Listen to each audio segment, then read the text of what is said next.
The Strait of Hormuz remains closed. No oil tankers move through the channel. Despite the destruction of over 140 Iranian vessels, the American fleet holds position outside the strait. The threat is not surface combat, it is mines. In peacetime, nearly 20% of the world's oil supply flows through this waterway. Now that flow has stopped. The geography defines the danger. At its narrowest, the strait spans 21 nautical miles, but the navigable channel for large vessels is only 6 miles wide. 2 lanes, each 2 miles across, one inbound, one outbound. Between them, a 2-mile buffer zone. All remaining waters fall under Iranian and Omani control. There is no room to maneuver. In this confined corridor, the probability of striking a mine is high. Modern naval mines do not rely on contact. They wait, they sense. Iran deploys magnetic, acoustic, and hydrodynamic mines. Magnetic triggers react to the electromagnetic field of a moving steel hull.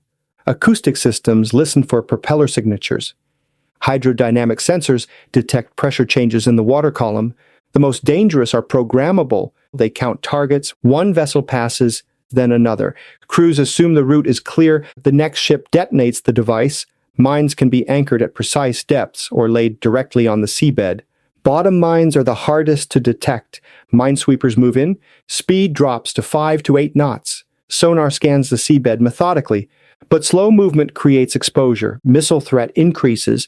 From the Iranian coastline, hundreds of anti-ship missile launchers are in position. Ballistic and cruise systems cover the strait. At sea level, another threat forms: fast attack craft. To deploy mines, Iran relies on speed and numbers. The Islamic Revolutionary Guard Corps Navy operates more than 1,500 small vessels. It is separate from the regular Navy. It answers directly to the supreme leader, and its doctrine is asymmetric: massed small unit attacks against a technologically superior force. The fleet is diverse. Modified Bogomar boats, 40 to 43 feet long, reach speeds up to 45 knots. Rigid hull inflatable boats conduct rapid raids and sabotage. Indigenous designs expand the capability. Zulfikar-class boats carry radar and 2 Nasser-1 cruise missiles with a range of 22 miles. Ashura-class vessels reach 75 knots. The Haydar 110 pushes beyond 110 knots. Carbon fiber construction reduces weight and radar visibility. At approximately 9 tons, it is fast, agile, and difficult to track. Each boat carries anti-ship missiles. They engage from beyond the range of close-in defense systems. After launch, they withdraw at maximum speed. Armament varies. Heavy machine guns, RPG-7 launchers, 107mm rocket systems, cruise missiles. The challenge is identification. These boats blend in. They appear as civilian traffic, fishing vessels, smuggling craft, trading boats. Thousands move through the Persian Gulf daily. Visual distinction is nearly impossible until a weapon is revealed or a mine is deployed. Basing is distributed: remote islands, offshore platforms, underground coastal facilities.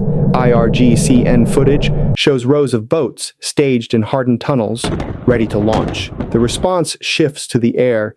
The U.S. Navy introduces an unconventional asset: the A-10 Thunderbolt II, the Warthog. It is not fast, not modern by design standards. First flight, May 1972, subsonic, maximum speed, 439 miles per hour. Cruise, approximately 348.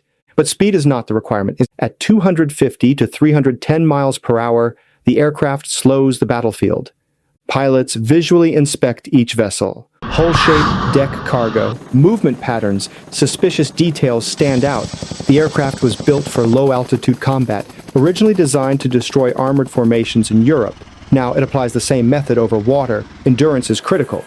2 TF-34 turbofan engines provide efficient fuel consumption. Combat radius, approximately 286 miles. With external tanks and aerial refueling, missions extend up to 10 hours. Time on station increases coverage. Fewer sorties, wider surveillance. Cost remains low, about $19,000 per flight hour. The primary weapon defines its role: the GAU-8 Avenger cannon, 30 millimeters, 7 barrels. Rate of fire, 3,900 rounds per minute. Ammunition load, 1,174 rounds. Armor-piercing incendiary rounds with depleted uranium cores. Dense, effective. Against a fiberglass fast attack craft, a short burst is enough. Seconds of fire, 30 to 50 rounds. Target destroyed. Cost under $2,000. Alternative platforms carry guided missiles. Each missile costs tens to hundreds of thousands of dollars. Engaging small boats with such weapons is inefficient. The A-10 carries volume. It sustains engagement. It neutralizes multiple targets in a single sortie. Other assets operate in the area. Fighter aircraft, attack helicopters. They bring speed and advanced sensors, but endurance is limited. Time on station is short. The A-10 remains overhead, watching, tracking. Its targeting pod provides infrared imaging and laser designation. Night operations continue without interruption. The cockpit is armored. Titanium protection resists impacts up to 23mm caliber. Small arms fire poses minimal threat. The presence is constant. Every vessel leaving port is observed. Every movement near shipping lanes is monitored. If a boat carries objects resembling mines, if it maneuvers abnormally, it becomes a target. The Warthog circles above, visible, unpredictable. One burst from the cannon is enough to end the engagement. The effect is operational and psychological. Mining operations slow, movement becomes cautious, and an aircraft built 5 decades ago now controls a modern maritime choke point, low speed and high endurance, overwhelming firepower. The strait remains closed, the mines remain in place, and above the narrow corridor, the patrol continues, waiting for the next move. Thanks for watching. This is Global Decode 13, where we break down global power, strategy, and geopolitics in simple terms. No noise, no hype, just clear understanding. If you want to see what's really happening beneath the headlines, make sure you're here for the next Decode. I'll see you in the next one.